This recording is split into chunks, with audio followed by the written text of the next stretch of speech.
Yeah, hey, uh, come on. I'm hitting new levels of come on the bezel, the nine on the iron, the rock heavy metal. What? Yeah.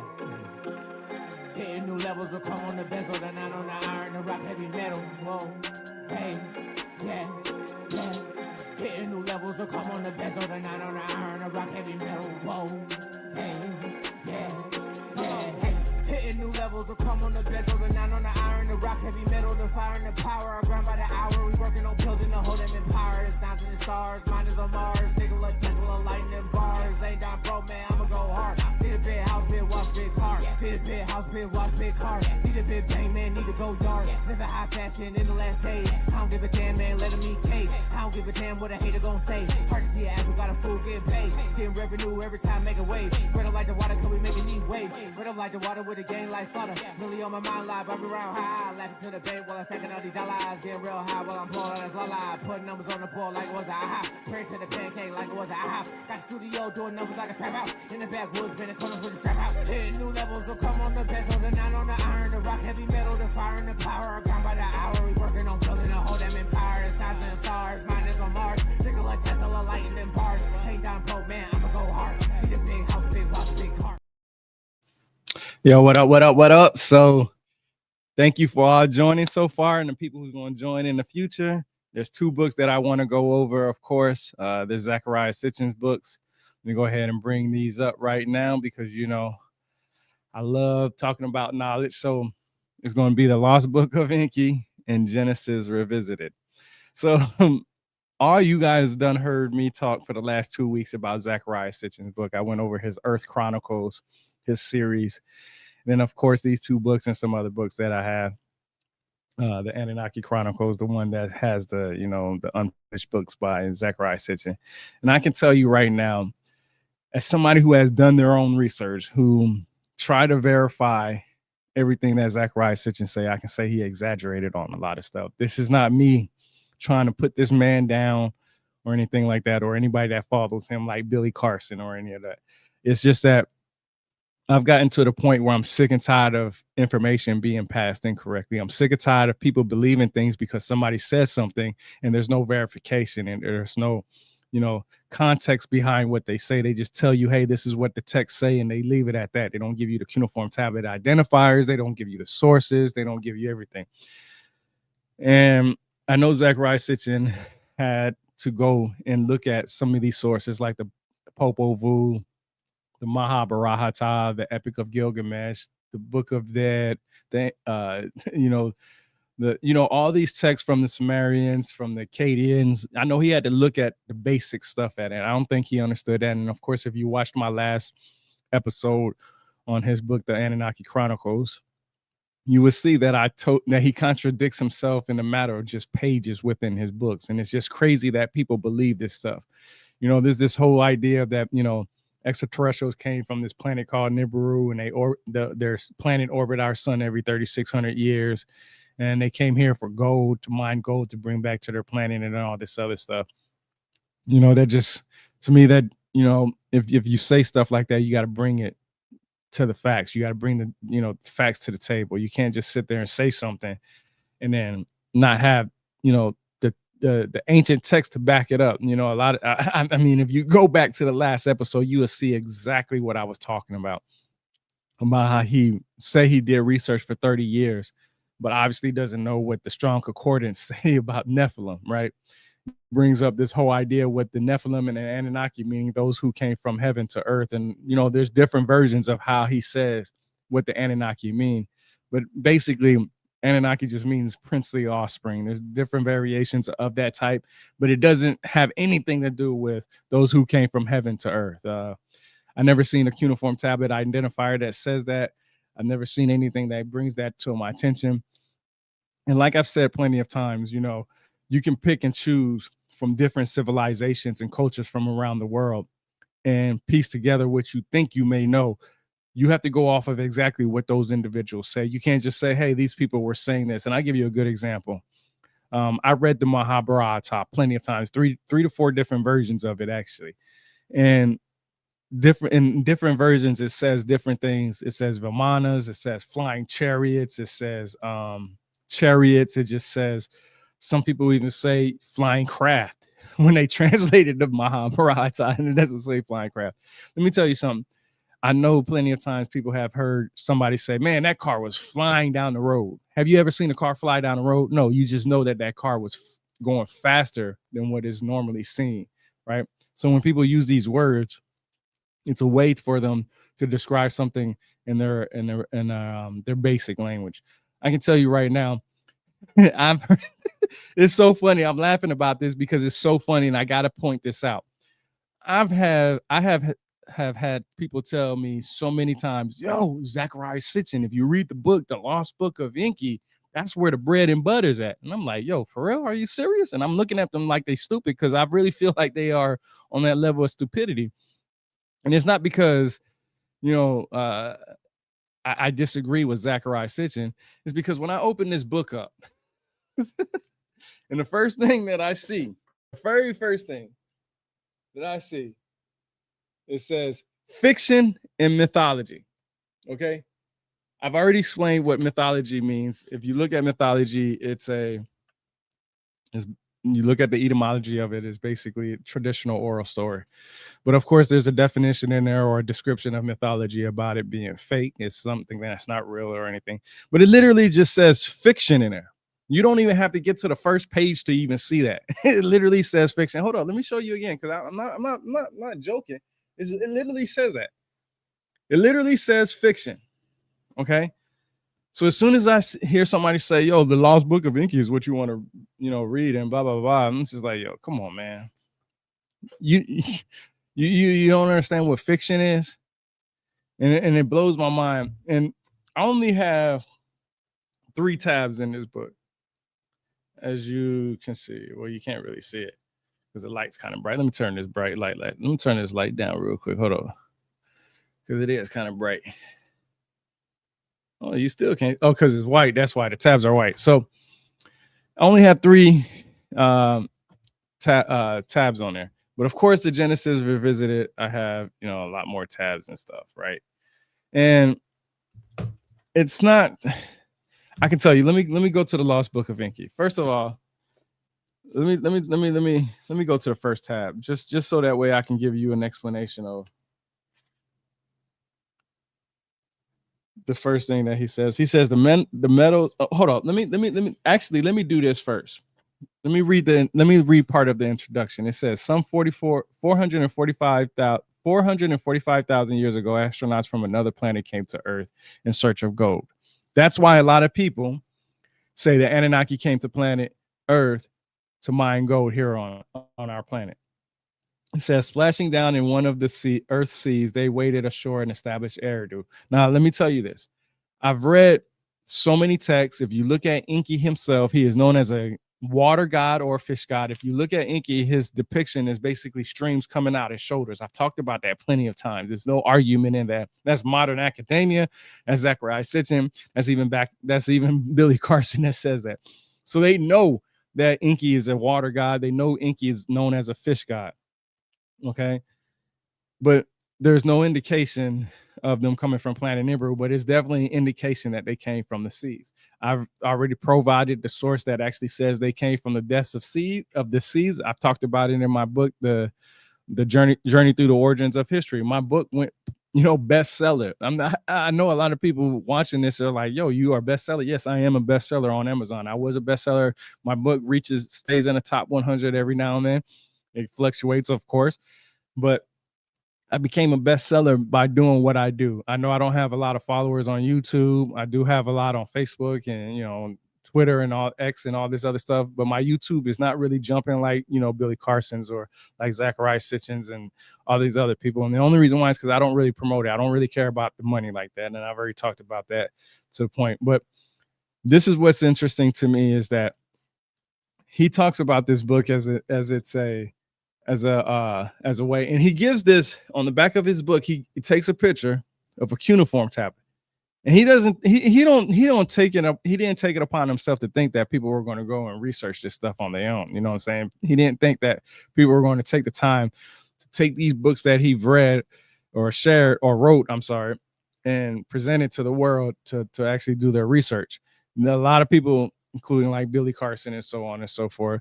These individuals, they count on the idea that we're not going to do our due diligence. Well, I'm actually somebody that does my due diligence. I know a couple of other people that do their due diligence and stuff like that. But what I can tell you is this book right here, The Lost Book of Enki, is not factual at all. What he let me see exactly what's the word that he used in here, because I know there's an actual word that he used in here. Let me see. I just want to verify. And I didn't tab this up. And the only reason why I didn't tab it up was because it wasn't important to me like that. But he uses a specific word, and I can't remember what the word he uses, and I might find it later on or think of it later on. So basically, he's just basically saying, I can't think of the word because I don't see it in here. Is that he thinks this is he says these are the writings or the text from Enki himself in so many ways. I've heard him in YouTube videos, other videos and stuff like that, talking about his facts, or what he thinks is the facts about the Anunnaki. This book right here, I can tell you, The Lost Book of Enki, it's not something you want to go off of. It's you just don't want to go off of it. Because look, hey, matter of fact, let me tell you, because he starts with, hold on, let me see. Okay, get past the introduction, blah blah blah. Here we go. He uses this as saying that these are the tablets that he's getting the information from. So hold on, let me make this bigger for y'all. So he's saying, what he is saying as a grown man, as a man that's supposed to be sharing knowledge. You see that background in this book? He is trying to say that this is the tablet that says that. And he does this for every basic chapter of what he is going off of. Here, let me find another one real quick, just so y'all don't think I'm lying, because you guys know I don't like to lie. This is later in the book. Here we go. Hold on, let me see. The eighth tablet. This is what he says. He literally says the eighth tablet. He says the eighth tablet, and he gives the tablet in the background, and he gives his little idea. This is on page 173. First of all, there is no tablets that backs up what this man says in this book. And when I say no tablets as backing up, is that there's no amount of tablets that has just Enki in there. Okay. I already showed you the electronic text corpus of Sumerian literature, which is available to everybody online. I have the book, The Ancient Literature of Sumer, which everybody can go and get for themselves. And then there's also the Cuneiform Digital Library of Initiative, which is available to every single person on this planet. All you gotta do is just have an internet, well, minus North Korea, because they can't get on the internet like that. But anybody that has internet access can definitely get on the internet and see the electronic text corpus of Sumerian literature for themselves, and they can see this Cuneiform Digital Library of Initiative. Now, there are other books like lexicons and so on and so forth, which I will go over, the complete lexicons that actually have the the bread and butter. When I say the bread and butter, I mean the actual translations of full in-depth information and all this stuff from everybody. I have it in my library. Of course, like I said, this series is basically what I've learned from reading these books, right? This is not me trying to be like one up in somebody or anything like that. My series is called What I've Learned from Reading this book. But right here, because I'm doing two books at the same time, is what I've learned from reading these books.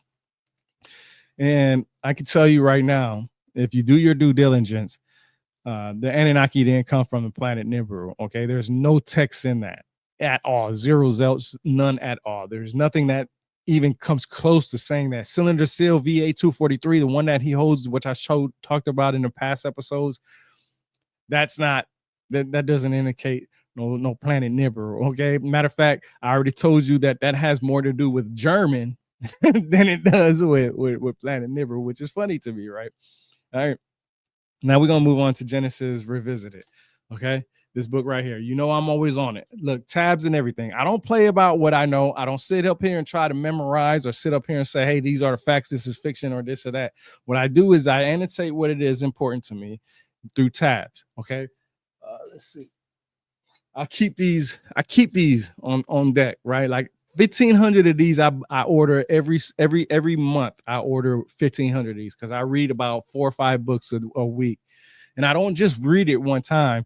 I read them at least 3 times. So when I read a book once, I go back and read it real quick again. And then I go read it real quick again. I don't read it as slow as I did before, and I don't have to go do my, that much research into it unless I find something new in it.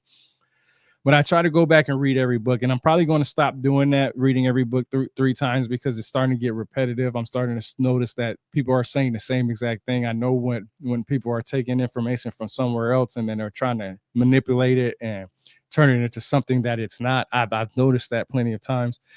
So I'm probably going to just start cutting it down to just reading the book maybe once or twice. I've actually read Zecharia Sitchin's books at least 5 times, and I've done my due diligence and I've researched. Matter of fact, Eric Von Donigan, The Chariots of the Gods, with the book that I haven't went over yet, is the reason why a lot of these people believe in extraterrestrials. He had questions. His book, The Chariots of the Gods, wasn't talking about necessarily this is what happened. He was saying, hey, from my understanding, from what I understand on the basic knowledge of what I understand, is this possible? And then people like Giorgio Tsoukalos, Billy Carson, Zecharia Sitchin, and all these other people say, well, I got the answer for you, homie, and I'll tell you this. And they all became friends. It's okay to be friends with somebody, but it's even better to be friends with somebody and tell them that, hey, bro, you got this shit wrong, man. Like you literally got this shit wrong. And when you get new information from somebody who you might not think is important, if you're on a journey to gaining knowledge and understanding and gaining wisdom, then you will listen to everybody that comes across your way. This is the problem that I have a lot of people like. And the reason why I harp on Billy Carson so much is because he talks about himself so much to a point where he thinks he's the man on everything. If you talk about and you do this stuff, when somebody questions you and say, hey, look, bro, I don't understand this. This is not what the text say. And he tells you to go read something, which he's done to me. I met him in Cosmic Summit. That dude is disrespectful to the T. And everybody that's ever watched any of his videos know that he's disrespectful. He did a 2.5-hour rant on how rich he was and how broke everybody else is, right? That he got money, he got billionaires in his pockets and all this other stuff, right? When people talk like that, they don't care about you. The truth comes out when they hit hard. A hit dog will holler, and he got hit so hard he hollered loud as hell. When he had that debate with Wesley Huff, I remember I knew who Wesley Huff was before he even got famous. He had like 4,000 followers on Twitter. After he had that debate with Billy Carson, man, he jumped up to 100,000 within a couple of months. I mean, he just straight smashed him. But guess what? Both of them were wrong on 2 accounts, and I'll go over that on that. They both were wrong because he's using the Christianity ideas and Billy Carson was using the extraterrestrial. And what they failed to realize and come together was, there's a happy medium in there. There's one side of the story, his side of the story, her side of the story, his side of the story, whatever, and then there's a story in the middle. And I can tell you that both those guys were arguing about something that it can be easily explained, and I'll explain that in the future because I have the text on that too. I have the books. I have the text that was Wesley Huff pulled behind his back and said, "Yo, I got this right here, Billy Carson." You know what I'm saying? And I can tell you that when it comes to being factual, it's not about being factual in the sense of, hey, this is the absolute truth. That's not what I'm saying. I give you an example. George Smith wrote a book. He's actually one of the. Is it George Smith? Oh, Andrew George. He's the one that I believe it's Andrew George, if I'm not mistaken. He is the one that. Let me verify the Epic Gilgamesh, because I know they both have text from that time. Andrew George. Let me make sure it's the right book. Let me just make let's see. I just want to make sure that it's the right book, that I'm not mistaken. Yeah, okay. Andrew George. So this book right here, let me pull it up real quick. Oh, but that's a bad that's not a really good picture. But anyway, I'm not gonna pull it up. Andrew George, that wrote the Epic of Gilgamesh. He actually it's a new book called the New Translations. I'm sure I've already did a podcast on it. It's on my series, What I've Learned for Reading These Books. But when you read the introduction about the Epic of Gilgamesh, you're going to learn that in the introduction that it is being told not to look at this as fiction. Morans, Morans, is actually the name that he uses to describe the fictional part of the book. And he basically tells you not to look at it all as fiction, but look at it, with due diligence and understand that something can be exaggerated and whatnot and what forth. If he's telling me that the Epic of Gilgamesh, if parts of it is fiction, just like when I open up the Lost Book of Enki and I see the word fiction in there, I want to know more about it, right? And like I said, it's not about me trying to prove somebody wrong. It's just that if you're saying that Andrew George said something, then I'm going to be like, well, what about when Andrew George said that it might be fiction? What is it then? Are you using what you believe as factual as a way to gain, followers and stuff? That's what a lot of people are so stuck on, trying to gain followers, and it's sickening. They sell their souls. I thought in the music industry and the acting industry and all this other stuff that people were selling their souls. No, there are people are in this whole realm of education selling their souls because they want people to believe what they want to believe. I'm going to tell you right now, I'm not the person that's going to tell you to believe what I believe. I can't even tell you what I believe, because every time I pick up a book, I believe something different. I really do. I change what I believe because of the simple fact of more information that I've gathered. I've always said this before, there's not one person in this world that can read every single book. There's millions of books. I just realized that I have over thousands of books in my library, not just in my library in my house, but on my Kindle itself. And there's a combination of books, like thousands of books. And I've read thousands of books. I literally have a series of encyclopedias right here to the left of me, literally encyclopedias, right? I just realized that for me to go over every single book in my lifetime, I would have to probably do like 20 books a day of this, what I've learned from reading these books. So I can tell you right now, I probably won't have a chance to go over every single book that I have in my library. Now, I do have a list on my website, rebirthoftheword.com, that has about 400 of those books, because 400 of those books I've read 3 times. I don't add a book to that list, except the encyclopedias, of course, because I'm always referencing those. And I'm always going back to those. So those are always on there. But I don't have every single book that I've read on my website because of the simple fact that when I started, I said that I would do 3 books a day, or I have to read 3 books every single time. And the problem with that is that I wanted to know the information. I just don't read a book one time. I don't know anybody that reads one book one time. I don't know anybody that watches a movie one time unless the movie sucked, right? But I'll be honest with you, I don't think I'll have a lifetime of being able to do that. So I encourage everybody that's listening right now, go to my website, rebirthoftheword.com. Go into the Knowledge is Power section of my book. There's a list of all the books that I've read at least 3 times that I know very well, very, very well. And I'm always adding on to that book once I read a book 3 times. But like I said, I'm going to stop that and just continue to start doing that. But go out there and pick some of the basic books. I'll give you an example of why it's not important to always read thousands and thousands and thousands of books.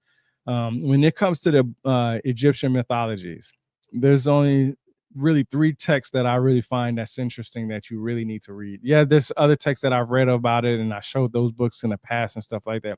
But if you really want to just get to the basic knowledge, is the coffin text, the pyramid text, and the ancient Egyptian book of the dead, the book of the dead. And even then, with the ancient Egyptian book of the dead, there's different versions of that because everybody had their own journey to the afterlife. But the coffin text and the pyramid text is basically what you want to read. That's what you want to get to know. Because everybody who's talking about the Egyptian mythology, they're going to tell you in so many ways in their own versions that they got it from the coffin text or the pyramid text. Now, there's different translations of that. Of course, I'm not going to tell you which one to pick because that's not my style. I have my versions.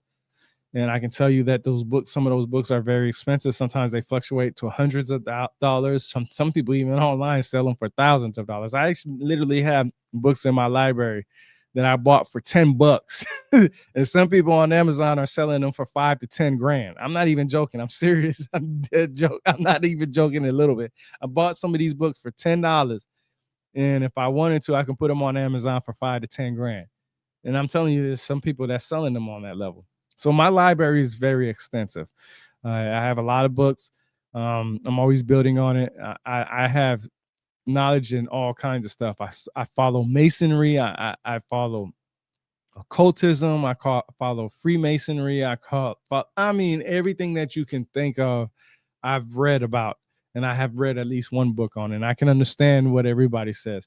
But we're going to go ahead and jump into these tabs right here with Genesis Revisited right here, this book right here. And I can tell you right now, when I first got this book, I thought it was going to be a in-depth discussion or idea of what Genesis was trying to say. Now, I've read plenty of Bibles in my day. One of my favorite Bibles, besides my 1873 Bible, which my 1873 Bible literally comes from 1873. So if I was to go to the store and go buy me a Bible, that was one of the books that I bought. My book is from 1873. That's literally the age of the book. But one of my other favorite books is the New Jerusalem Bible, and I have the study edition version of it. And the reason why is because this gives you an in-depth, information of the Bible. I also have Robert Alter's Hebrew translations. I had Jeff Benner's Hebrew translations, when I was fortunate to have a podcast discussion with him, which you can find on my YouTube, where we talk about the Elohim. And I've asked him about the Elohim in a relationship to the Anunnaki.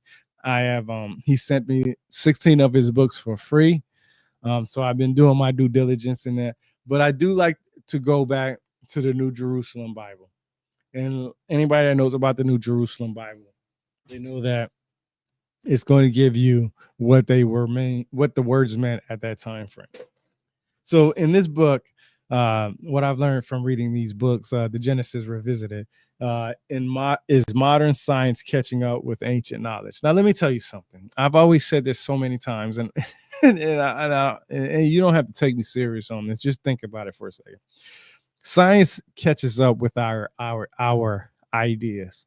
Okay, and I'll give you a good example on that. I have a quotations full of books from Henry Ford. Henry Ford, everybody knows that he created the first vehicles and transportation for the cars and stuff like that. He's a big man for that. We have museums here in my city, or around my city, I should say, that I've been to, and that I'm going to go back to and do videos on, about his contributions to the transportation world. Well, we all know that there was a time when men used to just walk. Men and women just used to walk. Then they started using animals to transport. There are African tribes right now, till this day, that still use animals to travel. And I'm not just talking some regular, giraffes or donkeys or horses. They ride lions. Like they tame lions. They get on their backs and they ride them throughout their cities and in the world and stuff. So there are people who are out there who have tamed animals, such as lions, and who have been out there and use animals as transportation. Then we went from transportation of lions to using chariots of some sort, right? The Syrians in India and stuff like that, where animals and some type of buggy was used for transportation. And now we're at the point where we have Tesla cars that's driving us themselves, right? We have vehicles that's driving themselves, right? The idea is somebody sometime in the past said, hey, man, how can we use something other than animals for transportation? You ever heard of horsepower? Yeah, where you think they get that from, right? You know what I'm saying? It's basic information, basic knowledge and stuff like that, right? So what I'm trying to tell you is that science catches up, or I should say inventions and everything else catches up with our ideas. Somebody comes up with an idea in their head, and then somebody funds it in some way, and they're able to in some way bring that idea and theory to reality. Just because somebody came up with an idea doesn't mean that they were the first one. They just had somebody who believed in them enough to invest in them. Money makes the world go round. Like I said, Billy Carson always talks about how much money he has. He talks about how much so-called knowledge he has. And I'm telling you, his books are coming up next in the next 2-3 episodes. And I can tell you how very egotistic this man is and how he thinks highly of himself to the point where he thinks he's not wrong. And that's why he walked out on Wesley Huff like that. Because if that was my opportunity to prove that I was right on something, that'd have been my opportunity. I would have shut Wesley Huff down that moment right there if I was as knowledgeable as Billy Carson said he was. I'm not backing down from nobody. I'm not walking to nobody making no 2.5-hour video talking about something they not like us because Kendrick Lamar came out with a song around that time frame. He tried to use that. Yo, bro, you not like us. You not real. You not like, I'm telling you right now, Billy Carson, you are not like the individuals like I know, like Kalani Starr and myself, who actually dig in deep in this information. You're not like Lil Vibe, who actually reads this information, which I highly recommend his music because he's on Spotify. You're not like us, bro. You're on a level of on a way of taking advantage of people, and I can tell you that to your face, and I can tell you that to whatever you want me to do. But the point is the fact that it came to the point where individuals have shared this information where they think they're right. Like I said, Genesis Revisited, I thought it was a book that was about breaking down what Genesis was actually talking about. And it really wasn't like that. I was so confused, and I was just like, man, I'm glad this is the last book that I read from Zecharia Sitchin, because it was actually one of the last books that I've read from Zecharia Sitchin. Like I said, I have tabs on it. So we're going to go to the first tab. And I can tell you, I'll say this. A lot of people know who Zecharia Sitchin is, but don't know who Samuel Noah Kramer is, who don't know Andrew George is and George Smith is.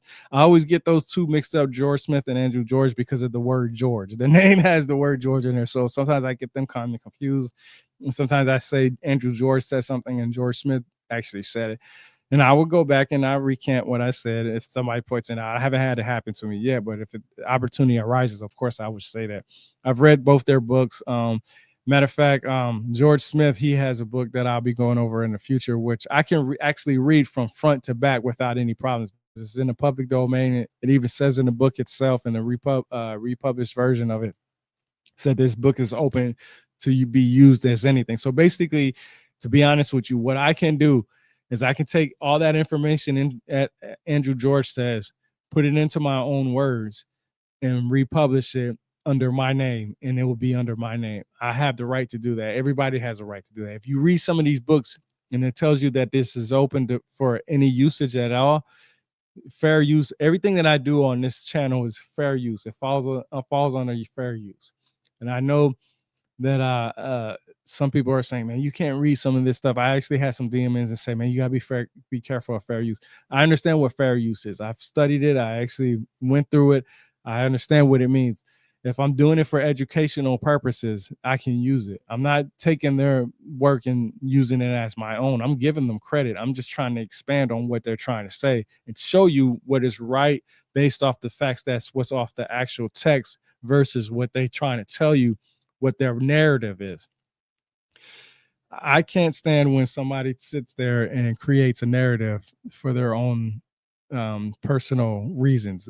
For me, all you have to do is just go off the text. All you have to do is just go off the text. So the first thing that I tabbed up, it was, as the images of Uranus grew bigger on the TV screen, the closer Voyager 2 neared the planet, the moderator at the Jet Propulsion Laboratory drew attention to its unusual green-blue color. I could not help cry out loud. Oh my God, it is exactly as the Sumerians had described it. I hurried to my study, picked up the copy of the 12th Planet, and with unsteady hands looked up the page 269 in the Avon paper book edition.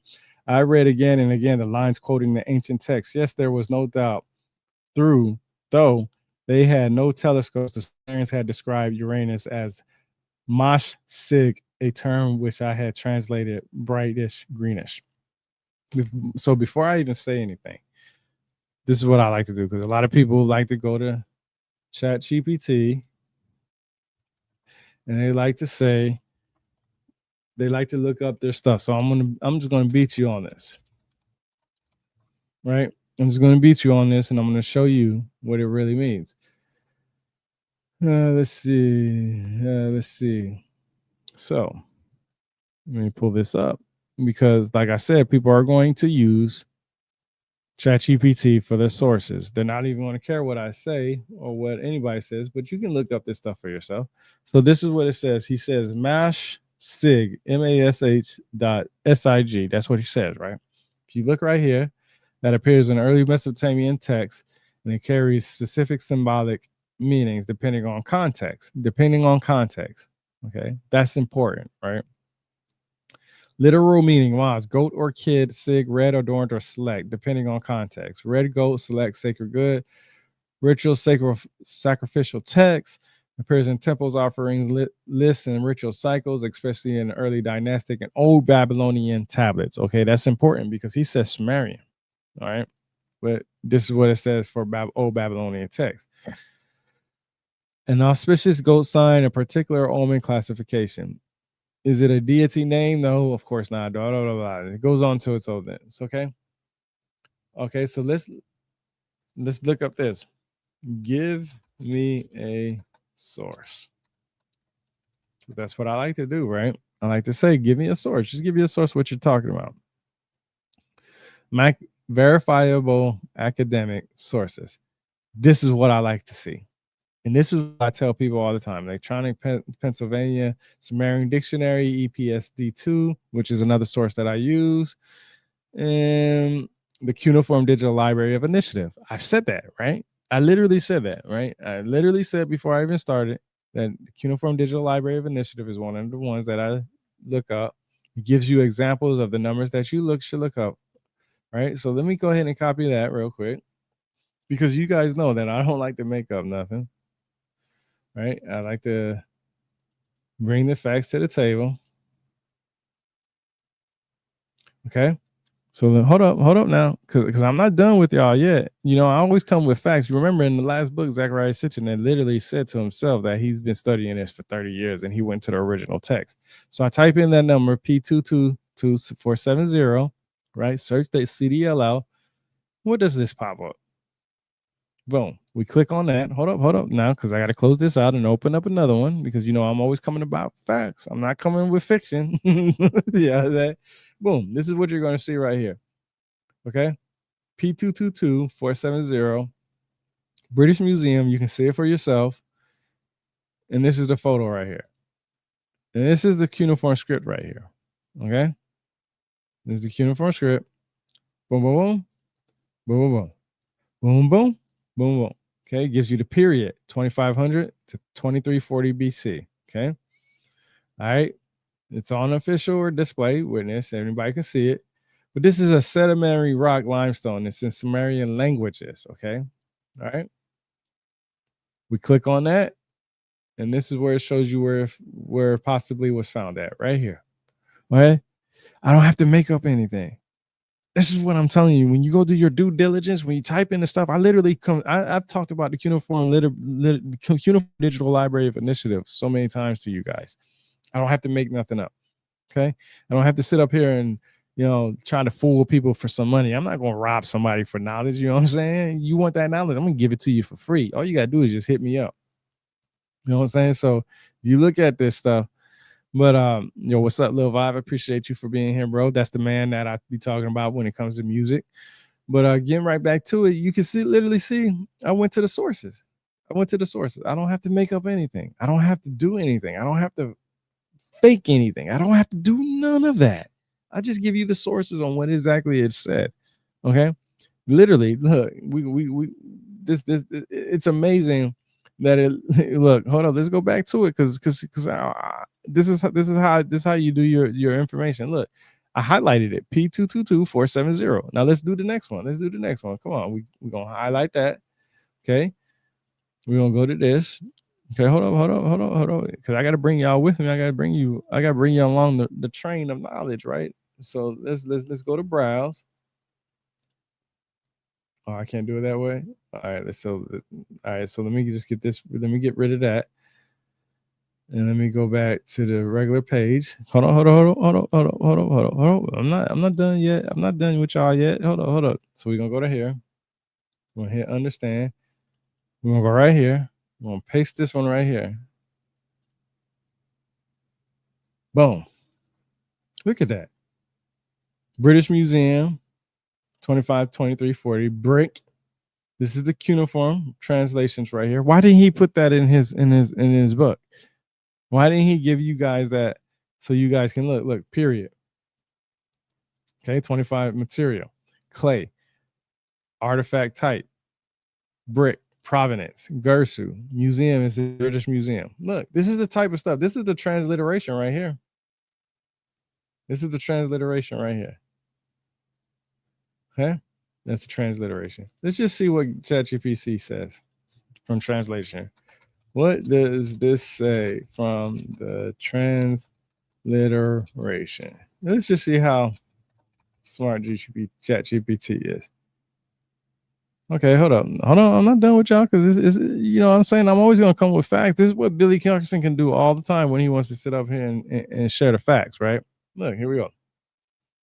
The ruler of the city Lagash, son of Akergol, who also was the ruler of the city of Lagash on the day when Nergaso, opening of dedication formula. It just tells you what it does. It tells you. You don't have to go out there and fight nothing at all. You have to fight. Like, this is facts. Like, this is what I do. Yeah, and a lot of people say, "Oh man, you're using ChatGPT. ChatGPT can't be right." Blah blah blah blah. And then I go back to CDLI. I just go back to the CDLI. Hold up. Why you mad because you say I'm using ChatGPT? Well, look, man. It's available online to anybody. Go ahead and transliterate that yourself. Take this right here. Since Billy Carson said he can translate this information, go ahead, brother. Take this on here and translate that to us in English terms. I challenge you on that. But he ain't gonna take that on no challenge because he ain't about that life. He ain't like us, right? That he ain't nothing like us. This is what the facts are. So this is, you can even look at the publication, the authors who got into translations and all that, the credits, who's doing the credits. I mean, it gives you everything that you want to know. I mean, look, hold up. Look right here. This is everything. This is it right here. This right here. Look. Boom. You want to see it up close? Look, that's all you got to do. Translate it, brother. You ain't have to fake the funk with me because I'm telling you, I already do my due diligence. But the problem is a lot of people don't believe it because they want to believe in extraterrestrials and they want to believe in some idea that there is some extraterrestrials out there that they believe and they think that Anunnaki came from a planet Nibiru. So that's just the first tab that I did from his book, right? And I'm just showing you a basic bare minimum of what I do, so that way there's no questioning of what I do. How many times has anybody ever told you from Billy Carson or Zecharia Sitchin fanboys and say, go look up the ETCSL text, go look up the CDLI text? Ain't none of them going to do that because they know they wrong. They wrong. So the next tab. Those who have read my books, The Stairway to Heaven, The Wars of Gods and Men, The Lost Realms, follow the first one. Know that they are based first and foremost on the knowledge bequeathed to us by the Sumerians. First of all, I'm not going to even argue with that. I say that I follow the Sumerian civilization because that's where the first writing system began. It began somewhere around 3200 BC. Zecharia Sitchin gives or takes some of those dates. But I got that from Bar-Ilan University from Dr. Nili Samit. Now, I take a lot of free courses from edx.org. I take a lot of classes. As a matter of fact, I'm taking a class right now from a Chinese university that talks about Western philosophy. I take a lot of classes on edx.org. I'm constantly not just reading books on the hard copies or reading Kindle books. I'm actually taking courses. I have certificates based on Egyptian pyramids and stuff like that. Like, I literally have certificates, and I can tell you, you don't have to pay for those. You have to pay for those certificates, but you don't have to pay for the knowledge. I paid for basically taking the class to get the certificate, just to say that, I got some knowledge, and here's my certificate. Yeah, I tell you right now, I tell people all the time, I don't have a college degree in nothing. I took college. I don't like school. I hate school because to me, it felt like it was a worst waste of time. But I can tell you that, when it comes to history, that's my passion. That's my life. That's my livelihood. I'm not going to say my livelihood in the sense of monetary gain. It's my livelihood because it makes me feel good. It makes me feel good to learn something new every single day. And that's why I love history a lot. And I can tell you that I take a lot of classes. I take a lot of classes from different places. The edx.org will literally let you sign up for a class and you can take that class. It's a 6-week course, just like any college course, and you can gain the same knowledge. It's the matter of fact, it's the same classes they teach at their universities. Literally, it's the same class. The only difference is that you don't get college credit for it in the sense of how they count accredited courses. So that's the only bad thing. But if they did, man, I'd probably have a PhD right now. No, I would have a PhD right now if those classes counted towards my if I took those classes, the amount of years that I spent taking those classes, reading books and so on and so forth. Yeah, I would definitely have a PhD right now. The next tab, it says theirs was the first known civilization. He's saying the Sumerians because it's from continuing from the last tab, appearing suddenly and seemingly out of nowhere some 6,000 years ago. They didn't appear suddenly and out of nowhere. This is what I hate about Zecharia Sitchin, anybody that follows him, and the idea of trying to pass information. Before the Sumerians came on the scene, there was these group of individuals or civilization called the Ubadians. That's where you get the artifacts of more of the reptilian-like individuals and so on and so forth. But the Ubadians are actually the ones who inhabited the land of Sumer before the Sumerians. We get Sumer from the Sumerians. Sumer is the same thing that is explained in the Bible as Shinar, Shinar. So if you read the Bible and you read Shinar, just replace Shinar with Sumer, Sumers, Sumerians, Shinarians, whatever you want to call them, right? But they didn't appear out of nowhere. Okay, the Ubadians literally came up, was the individual civilization before the Sumerians. But my question is, because I don't like academia and their ideas of, and when I say I don't like their ideas of civilization, there's not a general respect consensus of what a civilization is. Dr. Nili Summit says civilization started because of a writing system that started 3200 BC with pictographic script. But I always ask, what is the criteria needed to be considered a civilization? Why do I say that or ask that question? Well, because Dr. Margaret Mead actually says that civilization started probably about 15,000 years ago because she's seen or witnessed the healing. And I'm not saying at the time, but she has evidence of a femur being healed and somebody taking care of that individual that had that broken femur to, continue to live. I've already talked about it. There are plenty of animals out there, animal species besides us, that will take care of another animal when they have some kind of disability of some sort, whether it's a broken wing, a broken leg, being sick of some sort. There's always something that's there to help. So what is the criteria needed to be considered a civilization is one of my biggest questions. All right, the next tab, it says, it was from the planet, the Sumerian text repeatedly persistent that stated that the Anunnaki came to earth. Okay, the term literally means those who from heaven to earth came. They are spoken of in the Bible as the Anakim in chapter 6 of Genesis are also called Nephilim, which in Hebrew means the same thing. Those who came down, those who come down from the heavens to earth. Now, I've already went over this on my last episode, what the Nephilim actually meant, and it just means fallen. That's all it means. It doesn't mean any of that other crap that Zecharia Sitchin says when he says those who from heaven to earth, because he says, this is what he says, which in Hebrew means the same thing. Those who came down, those who have come down from heaven to earth. That's not what Nephilim means, okay? And Anunnaki doesn't mean that either. You look at what Anunnaki means, it means princely offspring or some variation of that source. It doesn't mean from the heavens to earth, okay? And this is where, and he says, the Anakim. So I already showed, if you look at my last episode, the one that came before this, that I went live on, you will see me breaking that down as far as going through the text. Like I said, he repeats, and I said this since the second book, he repeats the same thing over and over again. And is wrong. He's trying to embed into people's mind, this is the facts. This is absolutely wrong. Go to the Strong's Concordance, look up what the word Nephilim is. You'll get a number for it because they all have numbers that relate to their meanings, and you'll see what Nephilim means. And you will see how some people can take that Anakim was the same thing. Um, he also on the Earth, and it's the book the Anunnaki Chronicles that were published by his niece Janet Sitchin.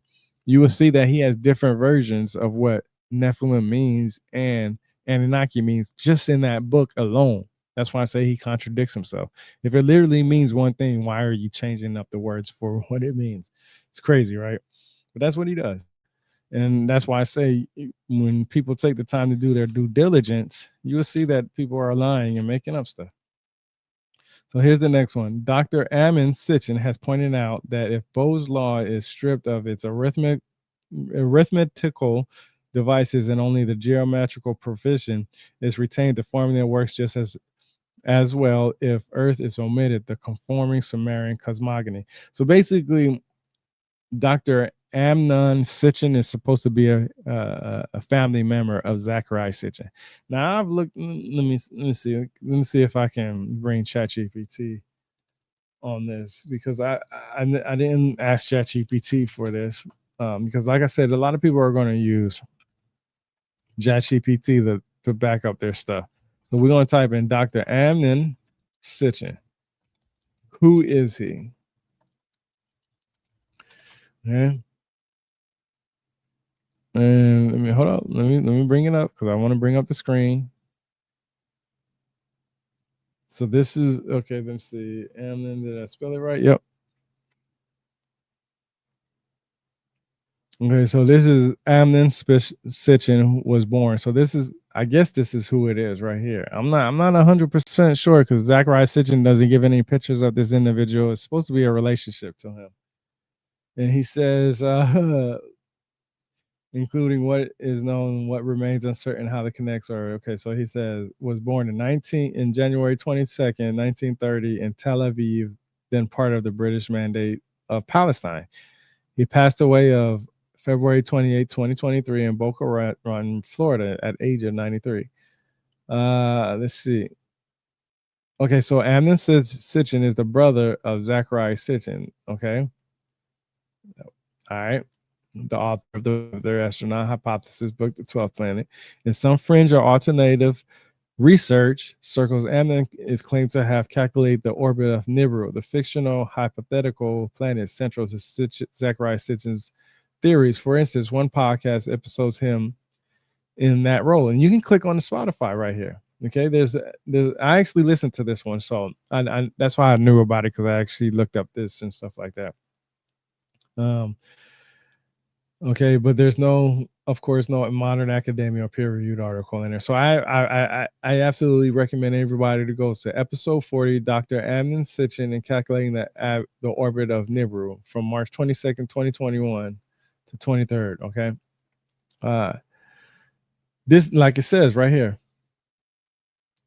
Hold on, where is it? Okay, yeah, right here. He is the brother of Zecharia Sitchin. Okay. He is the brother of Zecharia Sitchin. And let's see. But you should treat with caution any claim that Amnon was an authority on ancient Near Eastern texts or mythologies. I found no reliable evidence of such. Okay. Like I said, I've talked about the Popol Vuh, the Mahabharata, and all this other stuff. So you can see that it's a family type thing. Okay. So when he says that, when he says right here in this book that he talks about Dr. Amnon Sitchin, he uses that as a way of saying, hey, this is the individual that came up with the calculation of planet Nibiru, which is interesting. Okay, so here, chapter 3, it says right here, page 40 is next tab says, in the beginning, God created the heaven and the earth was without from void, and darkness was upon the face of the deep, and the Spirit of God moved upon the face of the waters, and God said, let there be light, and there was light. So what he's basically saying is that in this book, he's trying to take, from the Babylonians, because I give you an example, the merging of state, religion, and science was nowhere more complete than in Babylon. Listen, I'm going to say it again because I probably messed that up. The merging of state religion and science was nowhere more complete than in Babylon. Their original Sumerian epic of creation was translated and revised so that Marduk, the Babylonian national god, was assigned a celestial counterpart. By renaming Nibiru Marduk in the Babylonian versions of the creation story, the Babylonians usurped for Marduk the attributes of a supreme god of heaven and earth. This version, the most intact one found so far, is known as the Enuma Elish, when in the heights, taken from its opening words. Now, everybody that watched my last episode, like I said, I'm not going to harp on it because I already talked about it on my last episode with the Earth Chronicles and the Anunnaki Chronicles and all these other books from the last episodes. You will see that I can tell you that he just basically repeats himself. This is a repeat of what he said in the past. So adding this in this book is not adding more information to what he already talked about. But I can tell you that Marduk was never mentioned in Sumerian text. In the actual Sumerian time frame of their civilization, he was mentioned in the Babylonian time frame, using the Sumerian language to pass on the information. I already got in depth in that in the past, so there's no reason to go into that. And that's why I say, Zecharia Sitchin depends on people not buying all his books, because he really, if he really honestly cared about everybody buying every single one of his books and doing their due diligence, he wouldn't have said half the stuff that he said. Most of these books are. This book is, let's see, 332 pages. You can take about 150 pages out of this, and you'll be left with another 100 something odd pages, right? I'm telling you right now, he filled his books up with enough fluff to make people believe what he wanted to believe. The next tablet, the watery nature of Tehom, Tiamat, is mentioned in various biblical references. The prophet Isaiah 51:10 recalled the primeval days when the might of the Lord carved the haughty one, made the spin watery monster drained of the waters of the mighty Tehom. The psalmist extolled the Lord of beginnings, who, by the might the waters thou didst disperse, the leader of the watery monster thou didst break up. And this is in quotes, and I don't know why he wrote it in that way that he wrote it. It's very confusing. But I can tell you the Enuma Elish does talk about Tiamat and Marduk. That's big. If you read the Enuma Elish, which I have on my website, rebirthoftheword.com, you would definitely see that there's Tiamat and Marduk, but that has nothing to do with the Sumerian civilization as far as what they shared in their cuneiform tablets. In context of this, basically Marduk, instead of Enki or Enlil or Anu being the primary god, Marduk became the 50 gods. He was the one that was in charge. He was the one that was the guy that became the primary god. Okay. And if you research Marduk, you'll see for yourself. There's a lot of information. I already talked about it. Like I said, I'm not here to harp on all the stuff that I've already talked about in the past. Please go watch the other episodes. You'll like them. You enjoy them. I go over every single book all the way from the beginning of the Earth Chronicles with the 12th planet. Let's go to the next tab. Let's see. It says, when the Anunnaki mission Earth reached its full complement, there were 600 of them on Earth, while 300 remained in orbit, servicing the shuttlecraft. The Sumerian term for the latter was Igigi, literally those who observe and see. That's not what Igigi means. Let me do this real quick because a lot of people don't understand this, and it's easier to do it on my phone, and then I can bring it back up on here easier, because searching Twitter of where I find, or X, I should say, of all this stuff that I share. Let me bring this up because this is important. Let me repost it real quick. Make sure I repost it. And I'm going to show you what the Igigi means, or Igigi. I've heard it said different ways. And I can show you what the Anuna, or show you what they meant according to the Anuna. So let's go ahead and go to, let me bring on my X account real quick. Oh, shoot, I hit Word by accident. My bad. Let me hit, okay, let me bring this screen over to this side. Profile.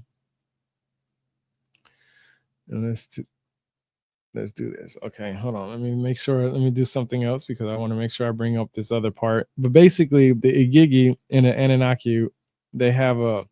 If you look at the book that I told you about, the ancient literature of Sumer, you will see for yourself what the Anunnaki means on themselves. What the what they basically said they were basically. Let me make sure I find this real quick because I post this stuff a lot, and it's interesting that people don't know this because they don't actually read, or it's not that they don't actually read; they don't have time to read the stuff like I do. I'm fortunate enough to go ahead and counter a lot of stuff that people say because of the simple fact that I actually go and oh shoot, did it not repost? Hold on, let me see. It didn't repost. Let me make sure. Okay, yeah, it did. Okay, here we go. So let me bring this up real quick because I want to show you what the Igigi or Ijiji meant, and according to relationship with the Sumerians. Okay, so this is the book that I was talking about right here.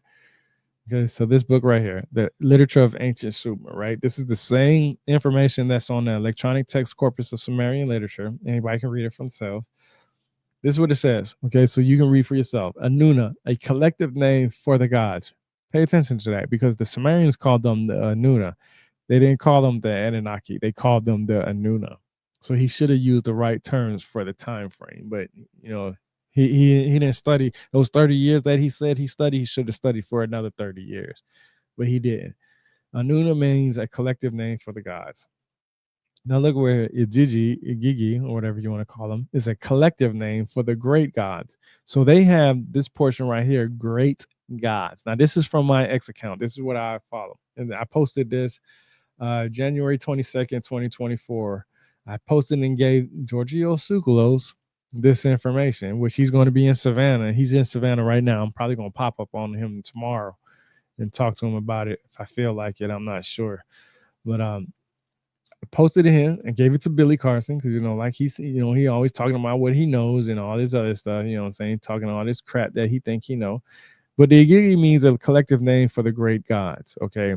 Okay, now going back to the Anuna, you see it's a collective name for the gods. Now, a lot of people know, and of course, modern academia and in the books, the Igigi asked the Anuna to help create a new group of individuals, which is actual factual in the text, to relieve the toil of the Igigi. My question is, why would the Igigi be doing the toiling? Well, I left an answer for that in my last episode, and I basically just keep it simple, stupid for everybody. A leader is going to lead from the front.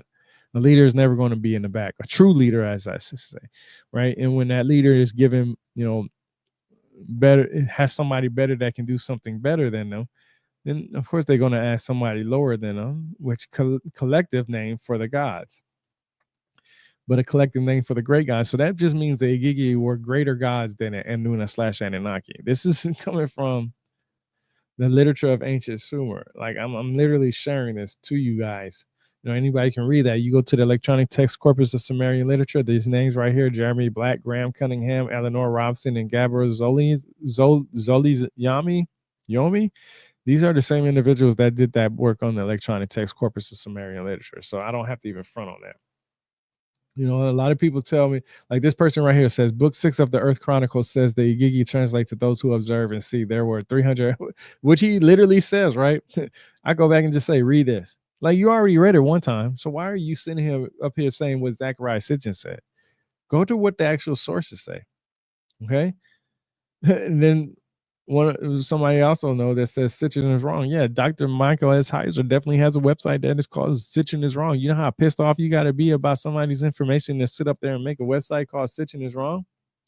Then somebody says, I'm curious to check out this work you have mentioned here. It's been years since I read the Chronicles, but I follow Graham Hancock and many others, and I'm glad to find this community.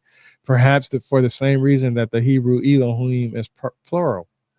Okay, the word Elohim is plural. You're right, absolutely.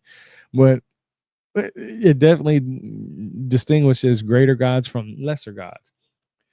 And then it says, perhaps it is like the Titans and Olympian gods, the Titans being the elder gods in some mythology, but lesser gods in other mythologies. That's exactly right. I agree with that. You're absolutely right on it. Maybe if they are a god, I would think hands on, it would be the case. That would be my God. Equal, people always have everything they say, but my point is that I'm bringing actual text to the forefront. I'm bringing actual information to the forefront. So the Nuna were a collective name for the gods, and the Igigi were a collective name for the great gods. How many times has Billy Carson talked about that? Since he wants to, ride, Zecharia Sitchin's fame and fortune and all this other stuff. How many times has he talked about this? Does this change anything in that idea? Can he explain his theories based off of this? Probably not, because guess what? He can't do it. And that's just the facts right there, right? Like I said, get the book, the literature of ancient Sumer, and read it for yourself. This is look, you see the tabs right there on there. I have the tabs right on there, and I literally went over it already, so you can go in and read the stuff for yourself. Like, like I don't play about what I know. I'm just sharing what I've read, and if it's wrong, prove it to me that's wrong. But don't bring up Zecharia Sitchin, because I can tell you right now, Zecharia Sitchin has not read what the facts are. So we're gonna go ahead and go back to we're gonna close this out, and we're gonna go back to what I have, because we're gonna go to the next tab. So like I said right here, when he's talked about that on page 87, when the Anunnaki's mission Earth, its fulfillment complete complement, there were 600 of them. That's where the guy was talking on that thing, because of course he read the same thing that I've read. And he talks about the Sumerian term for the latter was Igigi, literally those who observe and see. No, that's not what it means. It means a collective name for the gods. Come on, man. See, this is what really, the collective name for the great gods. This is what really bothers me. Where does it say that in the cuneiform tablets? Where does it say that in your translations? You can't bring it up. So that's why I can't take people like him serious, and I can't take Billy Carson serious, because if you said it and you did your research, then where are you getting your information from? Let me put it like this to you: if you surround yourself around people who believe in extraterrestrials, and they quote in the same source from the same person, but that source is wrong, then what do you do next? How do you prove that it's wrong? Because if you say that you can translate this stuff, then why not translate it online to everybody else? Show people where you got this information from. He don't have time for that. You know why he don't have time for that? Because he has made a fortune of fooling people. And it's okay. Do what you do. Make that money. Do whatever it is you want to do to make that money. You know what I'm saying? Go ahead. But when it comes to being somebody who's as more intelligent than you are, somebody who digs deeper than you do, you can't run and hide. I mean, thousands of years from now, trust me, when people look at the sources and the actual information and say, hey, man, Billy Carson was a fraud, Zecharia Sitchin was a fraud, that's what your name's going to be remembered as.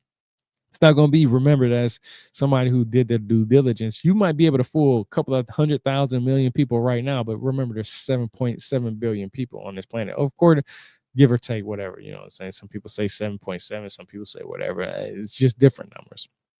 The point is that there are billions of people on this planet, and you're just the tip of the iceberg. And you know what? Socrates and Plato and Herodotus and all these other individuals, they weren't known back then like that. They got sacrificed and killed for doing things that, would went against the narrative. But now everybody's paying attention to them. Let's go to the next tab, or I should say the next tab. The combined murky soup and life from clay theory is okay, let me say this again. The combined murky soup and life from clay theories, few have realized have gone even further in sustaining the ancient account. Further experiments by Lelia Coyne, together with Noam Lahab of the Hebrew University, Israel, have shown that to act as catalysts in the formation of short strings of amino acids. The clays must undergo cycles of wetting and drying. This process calls for an environment where water can alternate with dryness, either on dry land and subjected to on and off rains, or where seas slosh back and forth as a result of tides. The conclusion, which appeared to gain support from experiments aimed at searching for protocells that were conducted at the Institute for Molecular and Cellular Evolution at the University of Miami pointed to primitive algae as the first one-celled living creatures on Earth. Still found in ponds and in damp places, algae appear little changed in spite of the passage of billions of years. So I don't even know why he really added that in there. And I got lost if you actually read that, because we know that there are building blocks to life. I've heard Randall Carson talk about this. Life came from outside of Earth through meteorites and comets and this, that, and the. From what I understand, there's a building blocks of life. I'll talk about that in the future because I actually have a book that goes into great detail on that, and I don't want to break that down right now. But there is the building blocks of life. What is life here on this planet will be life on other planets. The bacteria, the DNA, you're going to find this throughout the universe. This is just what it is. That's how they are able to tell that there are life outside of planet Earth. Now, a lot of people say, well, they haven't found humans outside of planet Earth. Yeah, we haven't got any pictures or, actual facts on that. But what we do have is that they have definitely found bacteria outside of Earth's atmosphere. Is it sustainable as what we know as right now? No, there's billions of planets and galaxies and all this other stuff. So it's probably going to take us some time, and we probably just know that, and nobody wants to, let that information be out right now. But the point is that there are what is considered building blocks of life. Okay, we don't know what actually makes us human. Some people will say it's our consciousness. Some people will say it's our soul. Some people will say it's just being us in human flesh and body and mind and all this other stuff. There's nothing that we can get with definite answers.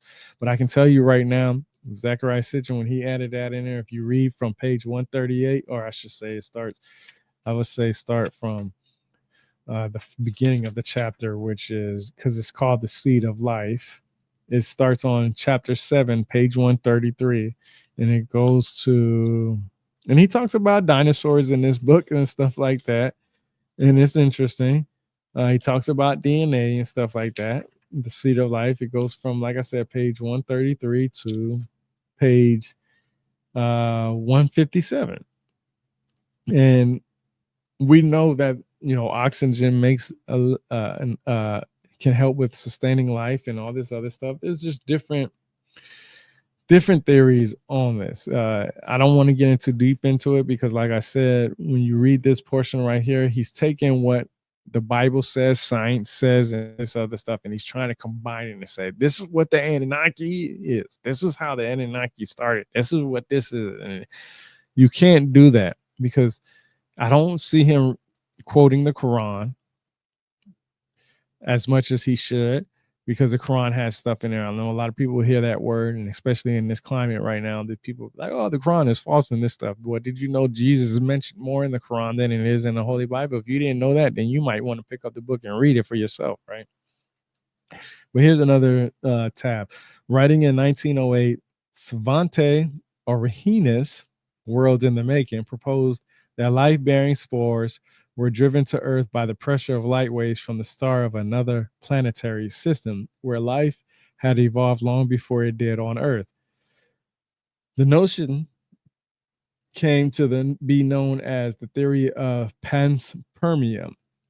It languished on the fringes of accepted science because at the time, one fossil discovery after another seemed to corroborate the theory of evolution as an unchallenged explanation for the origin of life on Earth. Just look up panspermia and you'll see. Matter of fact, this I know a lot of people are going to be lazy, so I'm going to do it for you. We're going to go ahead and go to ChatGPT and panspermia. And it says right here, because like I said, I know a lot of people are going to do this, but like I said, you got to do your due diligence. I can go over this in the future because like I said, I have books on this already. It says panspermia is a scientific hypothesis that suggests life didn't originate on Earth. Instead, the ingredients of life, or even microscopic life itself, came from space and were delivered to Earth by comets, asteroids, interstellar dust, or other cosmic mechanisms, which is facts. I've already said that in the past. Look, I talked about this building blocks. I literally said that, right? And like I tell you, when I do these what I've learned from reading these books or this book from my for my series, I don't go back and read these tabs and make up or try to uh, rehearse what I'm going to say. I just pick up the book and I just talk about it. I don't have time for all that. Look, there's not enough time in a day. I already told you that if I was to go over every single book that I wanted to, it would take me years and years and years to do it. And that's why I'm asking, if you want a specific book that you want me to go over, go to my website, rebirthoftheword.com, pick a book from the Knowledge is Power tab, and see which book that you want me to go on there. I have the courses that I've taken from there. I have the notes from those classes, and I even have peer-reviewed articles that I've read. But you can see, this doesn't mean aliens dropped animals on Earth. It focuses on microbial life or prebiotic chemicals. And it just gives you, and this is stuff. And you know what I always like to do is give me a peer review, because a lot of people say peer reviewed articles about this. So I'll just ask it, hey, give me a peer reviewed article, because everybody wants substantial evidence. So it's going to tell you, read this stuff right here. PMC. We go right here. I don't have to fake it. This is easy way to gain knowledge. You don't have to sit up here and believe me on anything. You can go here and do your own due diligence, and you can take your time out your day, just like I do. Look, National Library of Medicine introduction. And you can go ahead and read all this stuff from yourself. Look, I talked about Fred Hoyle before plenty of times. You know what I'm saying? You can go here and read all this stuff for yourself. These are peer-reviewed articles, and you can sit here and see what is the facts over fiction. This is not me trying to say anything about being right or wrong or anything like that. You can just read this stuff for yourself. Anybody can do this. Anybody, if you know how to ask ChatGPT the right questions, then you know that you can get the right answers. You just got to do your due diligence. It's hard and it's time consuming, but I mean, that's just what you got to do. And I can tell you right now, as a little kid, like I said in my past episodes, I always thought when I was a little kid driving at night with my parents in a car, I used to look at the moon. I used to be like, man, is there life outside of Earth? What if there's people living on the moon? I used to ask my parents that, like, is there people living on the moon? Well, they haven't found anything like that. We don't know, right? But let's keep it going. Next tab. Apart from the naive assertion by some that in account of creation, the days of the book of Genesis are literally 24-hour periods and not eras of phases, the sequence in the Bible is, as previous chapters should have made clear, a description of evolution that is in accord with modern science. The insurmountable problem arises when creationists insist that we, mankind, Homo sapiens, were created instantaneously and without evolutionary process by God. And the Lord God formed man of the dust of the ground and breathed into his nostrils the breath of life, and man became a living soul. This is the tale of man's creation, as in told in chapter 2, verse 7 of the book of Genesis, according to the King James Version, English version. And this is what the creationists zealous firmly believe. Now, a lot of people believe that because they read the Bible. When you read the Bible, God created, heaven and earth, and so basically in 6 days and rested on the seventh. I can tell you right now, if you go back to the Australopithecus ramidus and Australopithecus afarensis, you can see that that's where the beginning of bipedalism began. That's what is considered part of being human, is bipedalism. I've heard people say, well, T-Rex was walking on two legs, kangaroos walk on 2 legs, and chickens walk on 2 legs. Yeah, you're right. That's bipedalism, walking on 2 legs. That's basically what it is. So I'm not going to argue with that on you. But that's what the academia says, is bipedalism is basically the beginning of what we consider being human. And it's just basically because they could stand on their 2 legs and see over, the grass or the savanna that they would call it, and they can see, stay out of, basically out of danger and stuff like that. The next tab, it says, for the sake of simplicity, let us call the creature that already existed then ape man or ape woman. The process envisioned by Enki was to bind upon the existing creature the image, the inner genetic makeup of the Anunnaki, in other words, to upgrade the existing ape man and ape woman through genetic manipulation by thus jumping the gun on evolution, bring man, Homo sapiens, into being. Now, let me tell you this. Enki wasn't the creator or just the creator of Homo sapiens. Let me bring this up because a lot of people probably won't believe this. But if you go to the electronic text corpus of Sumerian literature, electronic text corpus of Sumerian literature, we're going to go to that. I'm going to show you step by step what I do. Okay, you go to the electronic text corpus of Sumerian literature. Okay, you see that. You see the search bar. You type in Enki. Okay. And then you want to come up with this. I hit Control F because I'm on my PC. And we're going to try black-headed people because it'll probably be easier to type this in. Black-headed. Okay. Boom. Straight to it. Straight facts, baby. I'm telling you, this is the same thing that's in the literature of ancient Sumer. The flood story. It's under the flood story. Cuneiform tablet identifier C1.74. After An, Enlil, Enki, and Nurha saga had fashioned the black-headed people, they also made animals multiply everywhere and made herds of four-legged animals exist on the plains as is befitting. Approximately 32 lines are missing. Now, I've already showed in the past that when you look at a cuneiform tablet, those cuneiform tablets are broken, deteriorated to the point where they had to put in basically fill in the blanks of the information. That's why you have a lot of people taking those approximately 32 lines missing and creating their own narrative, because this is all it says. It literally says, after An, Enlil, Enki, and Nurha saga had fashioned the black-headed people, meaning that they created the Sumerians. Okay, because black-headed people are the Sumerians. These are a new group of individuals. These are the group of individuals that was supposed to take over the toiling over for the Igigi. Now, like I said, Sitchin says right here, 8 man and 8 women. Okay. And it says Enki was to bind upon the existing creature their image. Enki wasn't the only one in charge. As a matter of fact, if you look and read this whole text and you buy that book and you go through here and you type in Enki and you read everything about Enki, Enki and Nurha saga had a competition against themselves who can create the most perfect human. Each one of them couldn't get it right. It wasn't until later on that they finally got it right. And because of the 32 lines missing, we don't know exactly how that was done. But it literally says right here, I don't have to lie about this stuff. This comes from the electronic text corpus of Sumerian literature. Literally, you go, like I said, I don't have to front about what I say. The electronic corpus of Sumerian literature, right? Hold on, let me do something real quick, because I do want to show you this. If you click on the flood story, which I just did, so I have to close it out because it's going to bring up another screen. It's going to bring you the transliteration of what it says. This is the transliteration right here. Approximately 36 lines missing, but this is the transliteration. Okay, this is the transliteration. Okay. This is hard to translate. So when Billy Carson tells you, oh, yeah, I can read the cuneiform tablets and blah, blah, blah, blah, bro, show us. Bring us the facts. Stop talking about what you can do and just show us. I don't have to sit up here and make anything. This is from the electronic text corpus of Sumerian literature. Look, I'll go back to it because I don't have to front on what I know. I just give you what the facts are.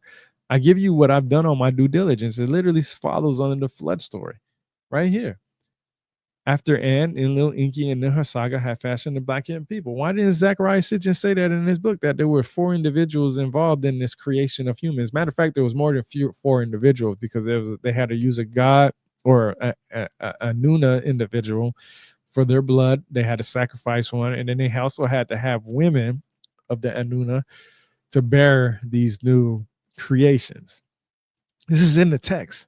Why do people believe what they believe from Zecharia Sitchin and Billy Carson? Well, because they want to believe in extraterrestrials outside of Earth's atmosphere.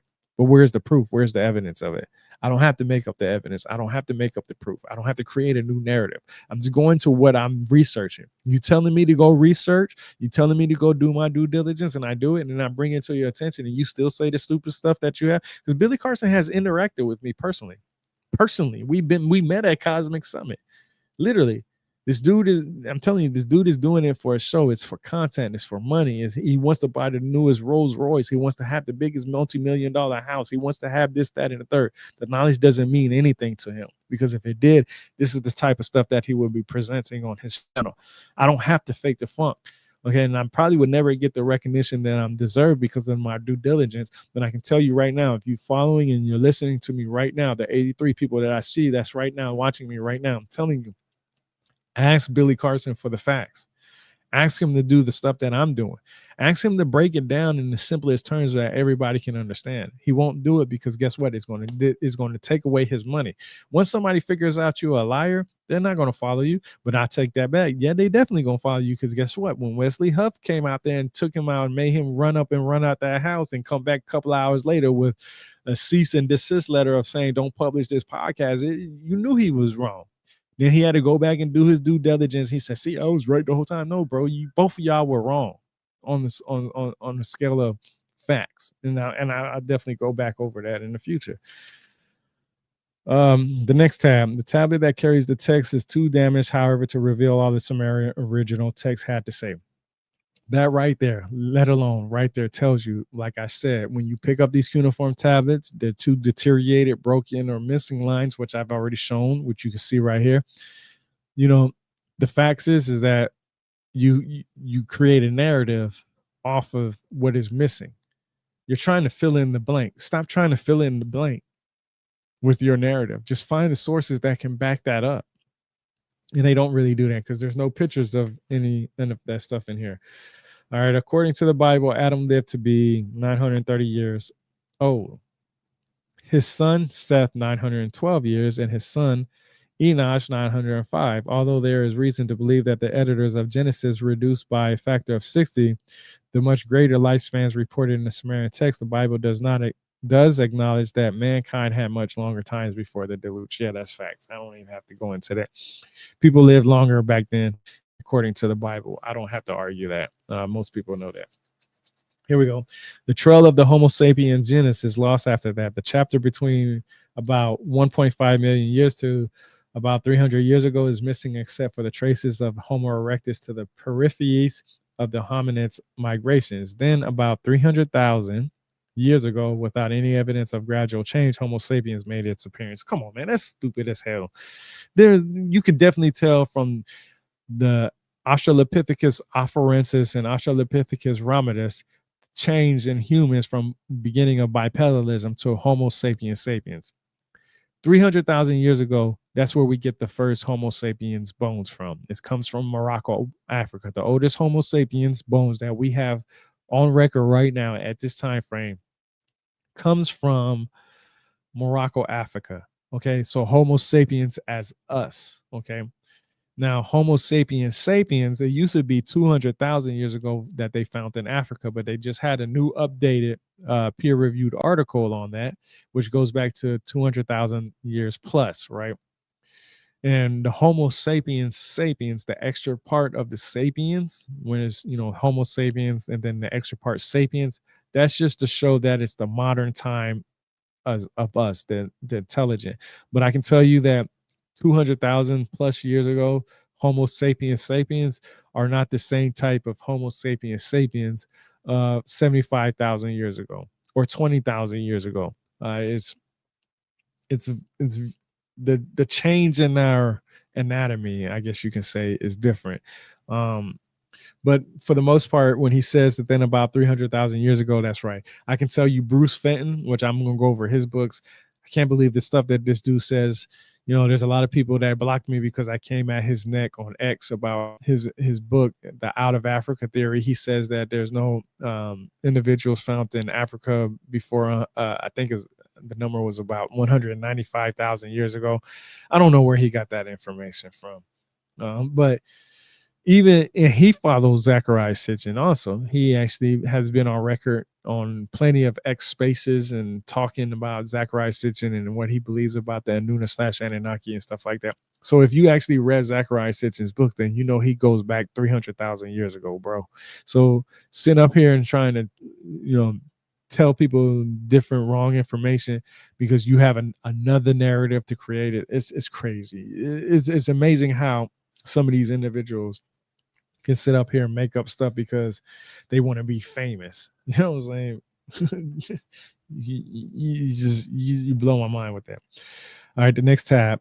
Themselves incredulous, the scientists at Hebrew University in Jerusalem turned for verification to the remains of rodents found in the same layers. Their examination gave the same incredible date. Cro-Magnons, however, so Homo sapiens sapiens, who were not supposed to have made an appearance before 35,000 years ago, had reached the Near East and settled in what is now Israel more than 70,000 years ago. Moreover, for a long time, they had shared their area with the Neanderthals. Now, let me show you this, what I found out about Cro-Magnon people. They're actually called the Cro-Magnon are actually called what's the word, early Europeans, but they came from Africa. So let me type this in. Where did they come from, and what is the new name for them? Okay, of course, like I said, I'm using ChatGPT because a lot of people are gonna be lazy.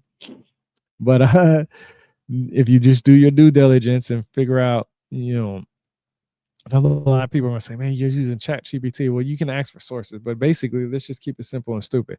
Cro-Magnon is the old name for the early modern humans, Homo sapiens, who lived in Europe during the Upper Paleolithic, starting around 45,000 years ago. Scientists no longer use Cro-Magnon as an official species name. They are simply anatomically modern humans. Okay, that's right. Origin, Africa. Okay, that's where it says. Okay, so why in the hell, if their origins is Africa, why in the hell would you call them early modern humans? Okay, now hold up.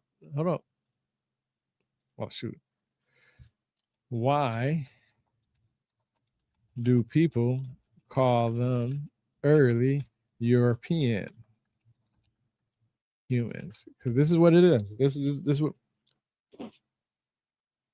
they were, early European humans. Okay. Hold up. Early modern humans, that's what they're called. Okay. That's what some people call them.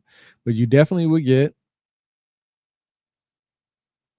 Hold on. Where's it at? They were the first modern humans to live in Europe. Okay. That's what it says. It avoids using the outdated term Cro-Magnon. Okay. Early European modern humans. Okay. That's what people call them. Literally.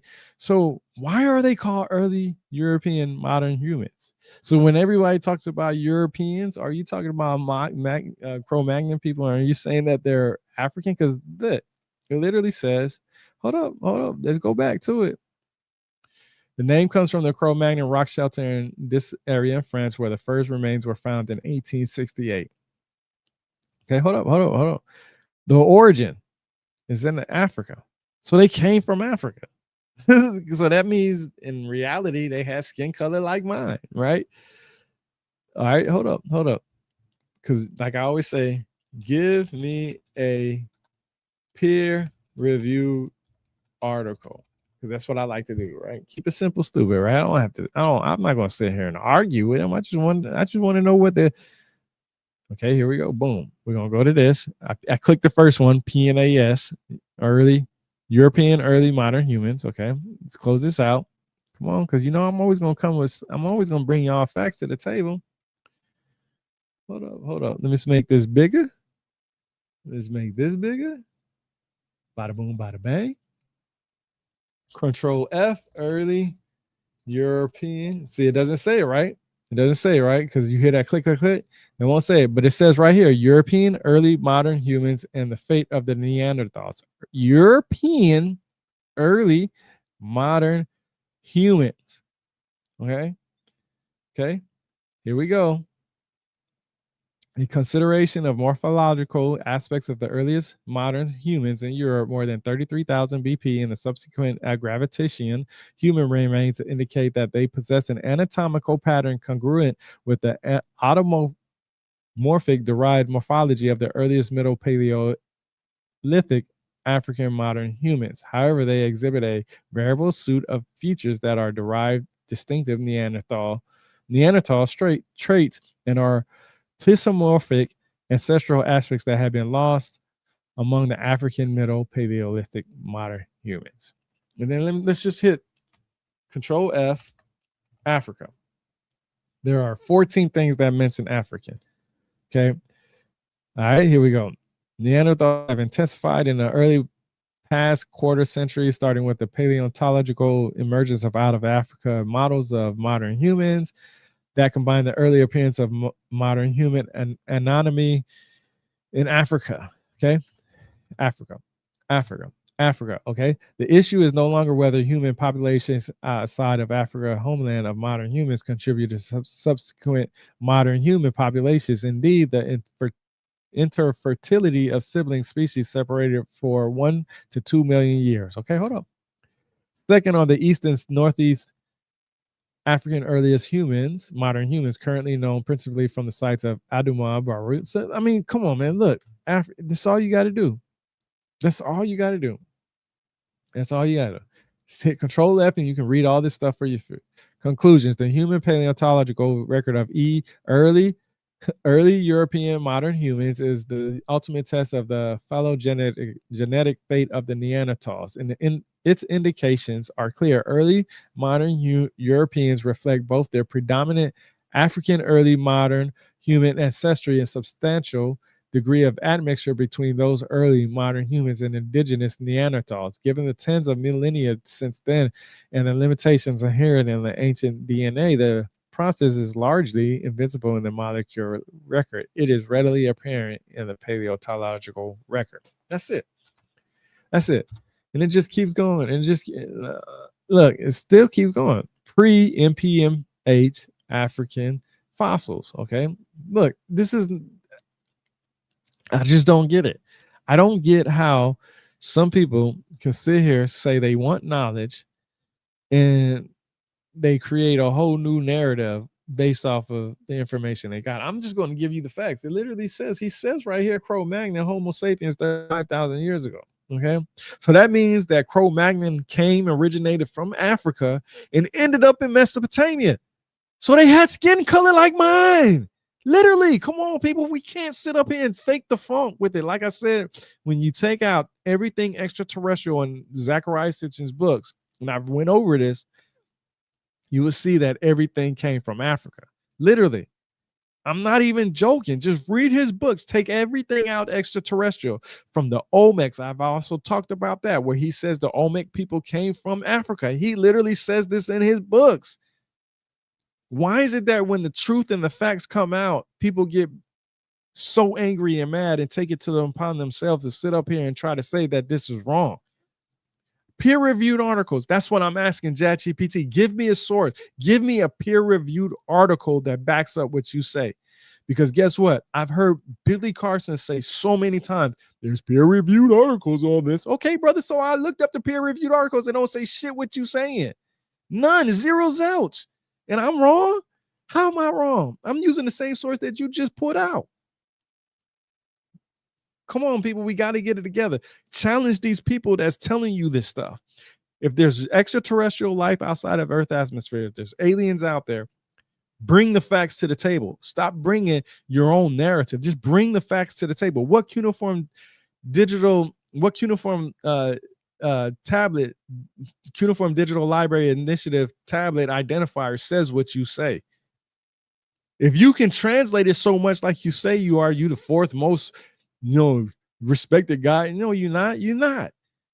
No, you're not. Y'all know where that comes from. No, you're not. Y'all, some of y'all will get that. Some of y'all won't. But listen, I'm doing my due diligence. I'm giving you the fact. I'm telling you, this is what they are saying, from academia to esoteric to exoteric to all this. I'm telling you what they're saying.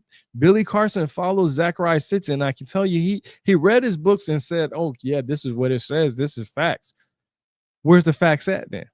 What cuneiform tablet says this? I'm telling you, I can tell you right now, there's no emerald tablets out there that has been out there, and I'm going to go over those books. I'm telling you, I harp on these people so much because these are the people that are fooling people. And because I don't have a great following or the sponsorship that they have and all this other stuff, they're able to have Their 50,000 millions, 100,000 millions attack me on my basis. Like I'm telling you, every time I see this stuff online, I go on YouTube, I follow all this stuff. I hit the hashtags and all that stuff and say, look, there's no cuneiform tablet that says that. And they'll say, well, Zecharia Sitchin said it. Billy Carson said it. So where's it at then? Where's the tablet at? Have you read it for yourself? I've done a podcast discussion with Dr. Sasha Lesson. He was actually one of the first individuals that I hosted on my podcast. And because I respect both him and Zecharia Sitchin, because yes, I respect them for what they do, but I don't respect their knowledge, of course. I respect them as a person, but not their knowledge, because I don't know them as a person to disrespect them or disagree with them or hate them or anything like that. I respect them as a person. I've done podcast discussions with Dr. Sasha Lesson, at least 10 episodes. And he gave me a rundown. And if you don't know who Dr. Sasha Lesson is, he is actually a friend of Zecharia Sitchin. Him and his wife were friends of Zecharia Sitchin. They sat and they were friends with him. Zecharia Sitchin was supposed to give them all the facts and stuff. Remember in my last episode that Sitchin actually said he did 30 years of research and all this other stuff. Later on in our discussions, because we did 10 episodes, I asked him, I said, hey, Dr. Sasha Leshin, do you know about the electronic text corpus of Sumerian literature or the Cuneiform Digital Library of Initiative? And he says, no, I don't. That blew my mind. Because, first of all, you are a doctor and you have a doctorate in anthropology. And I'm not trying to shut him down because he's been researching all this stuff. And his wife, they're good people. They really believe what they believe in, but they believe in what they believe in because they want to believe that there's life outside of Earth's atmosphere. You don't have to make up shit to do that. All you have to do is just follow the breadcrumbs of knowledge and go from there. But when he told me he didn't know about the electronic text corpus of Sumerian literature or the Cuneiform Digital Library of Initiative, those years that he spent searching the Anunnaki, you never went to the basic text. Okay, you never went to the actual text and did it. Your whole sole resource and research is off of one person, Zecharia Sitchin. That's crazy to me. I can never do that to myself and allow myself to do that to anybody else. I want to know all the facts. I want to know what it is that you know and where you got all your information from. But we're going to keep it going. Next tab. To further test what has come to be called the I hypothesis, Can and her colleagues Wilson and Mark Stoneking proceeded to examine placentas of about 150 women in America whose ancestors came from Europe, Africa, in the Middle East, and Asia, as well as placentas from Aborigine women in Australia and New Guinea.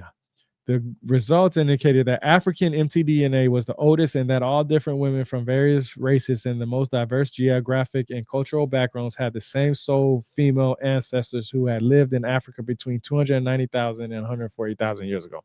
Like I said, like everything extraterrestrial out of Zecharia Sitchin's book, and you're stuck with Africa.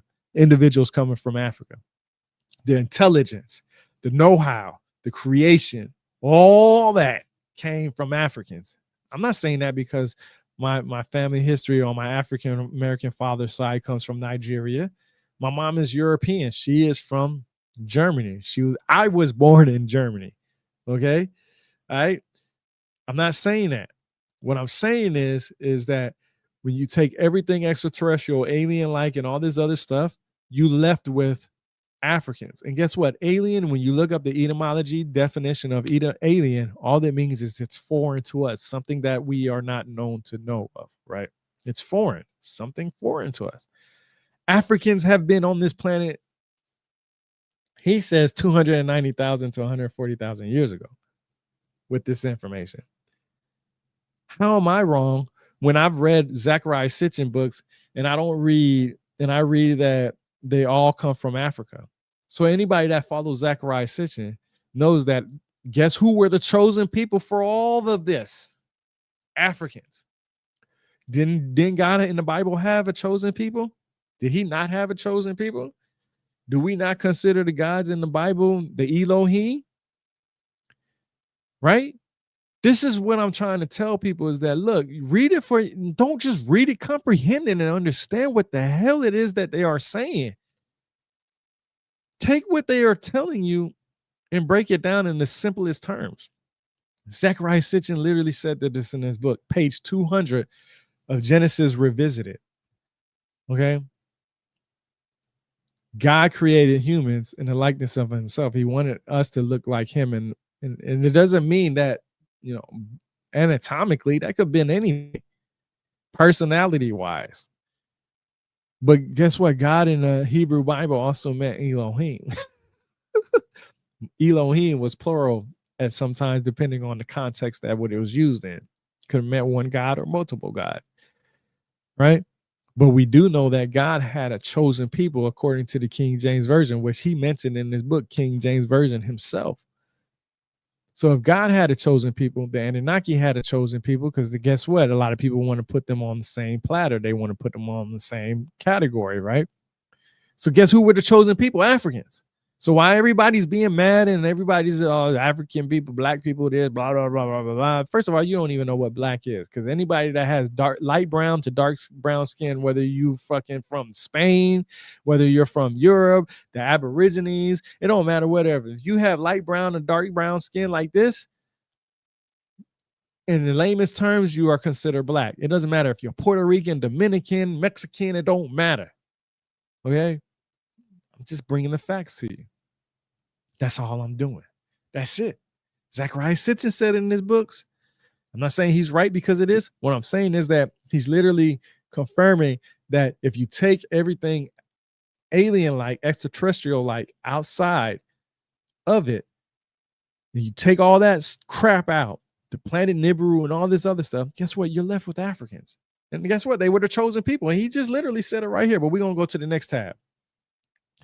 These sensational findings since then corroborated in this same page by other studies made worldwide headlines. The question, where did we come from, has been answered. The National Geographic October 1988 announced out of the southeastern Africa, the mother of us all has been found. Headline, the San Francisco Chronicle, out of Africa man's route to rule the world, announced the London Observer Newsweek, January 11, 1988, and what has to be its best-selling issue ever depicted in an Adam and in an Eve, with a serpent on its front cover headlining it, The Search for an Adam and Eve. The headline was appropriate for, as Alan Wilson observed, obviously there was a mother there to be, there was a mother, there had to be a father.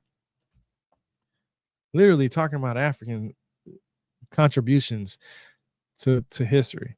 I've actually done a podcast discussion with Dr. Keith Chang, who is the founder of SLC 2485, who was on Good Morning America and on so many different platforms, who gave me what is called SLC 2485, what is considered basically the white gene. And it came from anywhere from 10 to 20,000 years ago, give or take. He doesn't know exactly the date, but I done a podcast with him. You can find it on my YouTube channel. I literally done a podcast discussion with this man. Literally. Okay. I don't have to fake the funk. I'm getting my sources from the people who are actually knowledgeable on this subject. If you want to counter SLC 2485, then go ahead. But guess what? Dr. Keith Chang wasn't looking for the white gene or the black gene. Guess what? How he found the white gene SLC 2485? I give you a few seconds. 5, 4, 3, 2, 1. Guess what? He found it because of the simple fact that he was looking for a cure for skin cancer. Okay, that's how he found SLC 2485. Trying to find a cure for skin cancer. Now, can we honestly have a cure for skin cancer if people took serious that SLC 2485, the white gene, is a mutation? Guess what? We're all mutated individuals. Every single one of us. I've actually had a person tell me, a white guy that actually tell me, I don't want to believe that that white people are considered mutations. Well, guess what? You are. Blue eyes, green eyes, all that shit is a mutation. It literally is. I don't have to make that up. Stop looking at the word mutation as a bad thing and just understand that mutation just means something being changed to better ourselves. Evolution, if you believe in evolution, mutations. Okay. All right. I don't have to talk about it. Look at all the 3 different types of melanin. I mean, come on, people. This is the type of stuff that I try to tell people, and I'm trying to educate you. Don't believe what I say. Just go research it for yourself. Watch that video with Dr. Keith Chang. It's on my YouTube channel. Okay. I literally have these discussions with people. I try to give you the facts based off of what my due diligence have brought to the table. I don't play about what I know. I just share what I say. That's it. Next tab. All right. So I talked about this in the other book. He had this in one of his books. I can't remember exactly one. This is when he's trying to talk about let me see, make sure. This is figure 64. I want to okay, so it says a Mesopotamian depiction of a patient on a hospital table shows him receiving radiation treatment. Now, this is what he's saying is radiation treatment. Because you can see the head up and the head bottom and all this other stuff. You can see the squiggly lines and all this other stuff, blah, blah, blah. Right. Now, I know about astral projection. I know about lucid dreaming. I know about all that. When I see that, because he doesn't show you the whole cuneiform or the whole tablet or the cylinder that depicts this, right? He just shows this one little part. If I'm looking at that, knowing the knowledge that I have on basic level, I don't see this as radiation. What I do see this as is a way as the body and the soul separating from each other. Literally, that's what I see. That's what I see from an astral projection state of mind. I practice astral projection and stuff like that. But Billy Carson and Zecharia Sitchin, they believe that this is some type of radiation thing. Show me the full text. Show me the full context. Don't just show me and say, hey, that's radiation, because I don't see that as radiation. When I first seen this for the first time in the other book, I can't remember what other book he had this on, because like I said, he repeats himself over and over again. I see this as some kind of dreamlike state radiation or leaving your body of some sort. That's all I see. The Ba Ka, right? From the Egyptians. If you know what the Ba Ka is, you'll get information on that when I do the books on that. Next tab. The consensus was that there had been a monogenesis of human language, a mother tongue in proto stage at a time about 100,000 years ago. He does say proto stage. Mother tongue. We know that when the Tower of Babel was created, God destroyed the Tower of Babel, and it was because of the simple fact that he wanted to confuse the language of humans. This is what the whole thing about me going to the etymological definitions of these words, like vision, for instance. I talked about vision, where if you look up the etymology of vision, you'll see that it was in the state of imagination. So when I talked about Jacob's ladder prior to this, when we was talking about Zecharia Sitchin's books on this, you will see that it was in the state of imagination. The Ezekiel's will was another imagination that he had from a meditative state or dreamlike state and all that other stuff. So we know that there was a mother tongue. I can tell you right now, there are African tribes right now in Africa right now who talk to birds. Literally, like how I'm talking to you and you understand me and I understand you if you talk to me and stuff like that. There are African tribes in Africa right now to this day that talk to birds. Guess what? It's so funny about this, and I have to find a video on this and do just an exclusive video on this by itself. But they whistle to the birds on helping them find honey. Now, we all know the land of the honey and all this other stuff. You know what I'm saying? We all know that, right? It's in the Bible and all these other ancient texts. These individuals can talk to birds, and these birds will whistle back to these individuals or speak in their, the bird-like language back to the humans, and they will lead them to trees that have honey. And these individuals will follow these birds in Africa. This is not fiction. This is facts. Like I'm going to do a video on this. Like I said, there's just not enough time. I would have to stay on StreamYard all damn day to pass off all this information. I'm giving you breadcrumbs. You can go research this yourself to this. Let me see if I can find it right now. Let's see, because I know a lot of people want to go to ChatGPT. Let's see. Where am I? Okay, here we go. I got a lot of tabs open because I've been bringing stuff up. But hold up. Let's bring up ChatGPT real quick. What African tribe speaks to birds to find honey? All right, let me bring this up. Let's see. ChatGPT, because it's thinking. Okay, here we go. The Yao people of Mozambique, or however you say that, are the African tribe most famously known for speaking to birds to find honey. How it works, they communicate with a wild bird called the greater honey guide. Okay, indicator. The Yao use a special call. That's how they do it. And the bird responds by leading them through the forest to a hidden beehive. When the Yao harvest the honey, they leave behind the wax and larvae, which the honey guide eats. Okay, so it's a give and take situation, right? This is one of the most well documented human wild animal communication systems in the world. Other groups that do this are right here: Tanzania, Ethiopia, Kenya, right? Why this is amazing, this is a rare example of coevolution and cross-species communication between humans and a wild bird, not domesticated, not trained, but mutual cooperation built over thousands of years. Now, hold up, because a lot of people are going to say, well, bring the peer-reviewed article up, Rebirth. Hey, I'm going to do it for you. I'm not going to have to lie about it. But I actually seen this on the Discovery Channel, if I'm not mistaken.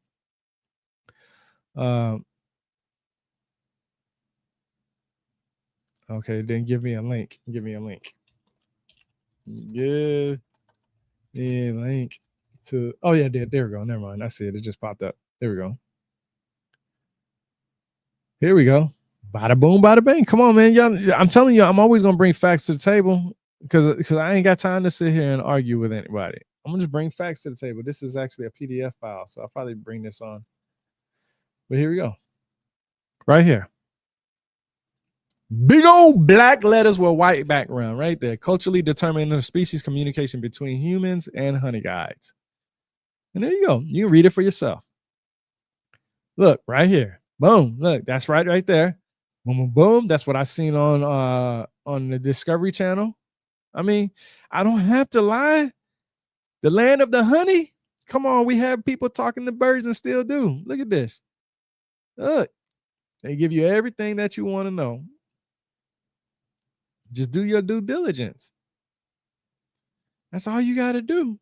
That is all you got to do, because that's what I do. Why I don't have to make up nothing, man. I'm telling you, if I had sponsorships and all this stuff that everybody else have, man, boy, this information would be so much that it would be crazy. Like, it's just crazy about the amount of knowledge that I have. I'm telling you, I don't have to fake the funk. I just give you the facts. That's it. I tell people all this time. So when they talk about one language, when they talk about people communicating with animals and there being one language for everybody talked about, that's easy. The confusion came about when everybody wanted to create their own narrative based off what the information they think they know. That's why I tell you, man, I wish I had some sponsorship like that, man. I'm telling you, this worldwide news and information right here, facts on the table type stuff. Next tab. And so we arrive at the last of the RS writing. It is now believed that many of the shapes and symbols found in the Ice Age caves in Europe attributed to Cro-Magnons living during the period of between 20,000 and 30,000 years ago, represent crude pictographs, picture writing. Now, I've always talked about that. The Sumerians are considered the first civilization because of their writing system, the pictographic script. That's what Dr. Nili Samet from Bar-Ilan University said. Cro-Magnons, I just showed you about 30 minutes ago, if I'm not mistaken, that guess what? The individuals, Cro-Magnons, came from Africa. Okay. Next tab. Because I'm almost done. Let's see. Next tab. Oh, and that's really it. It just talks about the modern UFO era, according to Antonio Hunes, a science writer and internationally known lecturer of UFOs. So basically, he's just bringing a UFO aspect into this. The Lost Book of Enki, I'm not going to even go over these tabs because these tabs is not, they're not nothing in them. I just give you one example. It just says, he says, now come write it on a sealed tablet as a book engraved it. Let it be witnessing until the last days of it. What I basically learned from these books, or this book right here, is the simple fact that he was just basically trying to, he put it in quotations, but he doesn't give it. Like I said, this book is basically science fiction. It says it right here. I've already showed that in the front. There's not much else into it. I closed out Zecharia Sitchin's book. We're almost at the 2-hour mark. I highly recommend still reading these books because I always say read every book that you can possibly gain knowledge on. But I can tell you that this information is not correct and it's not factual. Same thing with Billy Carson's and stuff like that. Next week, I'll be going to a couple of museums. I'm probably going to an the Prohibition era museum next week and other stuff. But I do appreciate everybody listening. I'm going to get out of here almost at 2-hour mark. This is great. Like I said, what I've learned from reading these books, just take what I say and just do your own research. I appreciate everybody coming in. Like I say, knowledge is power, and it will always be power as long as you gain knowledge.